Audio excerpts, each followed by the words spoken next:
From KALB, this is a First Alert forecast. Well, a quiet and clear night continues here on the Paragon Casino Resort camera over in Marksville. We will see a little bit of cloud cover, possibly some fog settle in as we get closer to tomorrow morning. For now, though, again, we've got those clear skies, temperatures ranging anywhere from the low to even upper 60s in a couple of locations. As we go through the next few hours, we're in the 50s just after midnight. We see winds kind of go calm there closer to sunrise tomorrow morning. You'll see temps right back in the mid 50s, which is where we started things this morning. Now, Futurecast, at least the model data here showing not anything too significant when it comes to fog. However, I think we will have the right ingredients in place to see some dense fog once again in a few locations. That is why there is a dense fog advisory in place for Vernon, Rapides, Avoyelles, Beauregard, Evangeline, Allen, and St. Landry Parish. That runs through 8 a.m. tomorrow morning. That starts at 1 a.m. early Saturday morning. Do want to give you the first alert as we head toward the end of next week. That's when our next weather maker is going to arrive. Still a little iffy on this timing, whether it be Thursday or Friday, just end of next week. And again, some details with this are going to shift. Widespread rain and impacts outdoor plans are possible,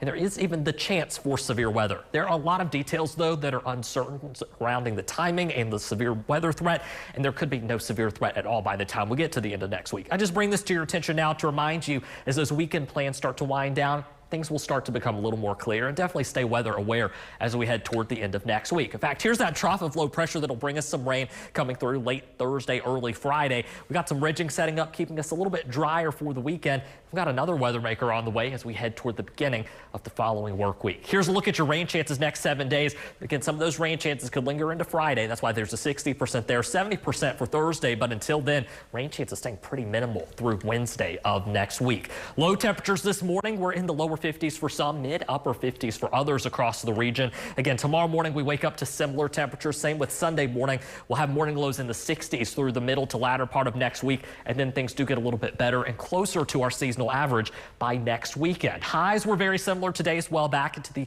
low 80s, upper 70s across a lot of the area. As we go into next week, those get a little bit warmer as well, possibly topping out in the mid 80s. But once that weather maker rolls through Thursday into Friday, that'll help drop temperatures potentially back into the 60s for highs as we round out next weekend. Tomorrow, though, that's not going to be the case. Lots of sunshine, so it will be nice. High temperatures, though, will be reaching the lower 80s across most of the area. We'll take a quick look here at your First Alert 7 and 10-day forecast. Again, a lot of 80s here on the map. Those rain chances really picking up Thursday and Friday. That's where we start to see those cooler temperatures. Those will continue through the following weekend and into the following week as well. We'll see high temperatures there in the 60s, maybe things clearing out depending on the pace of that second weather maker. Of course, more details to come on that next week. Highlights from fifth quarter playoffs round 1 is coming up after this break. Keep it here. We'll be right back.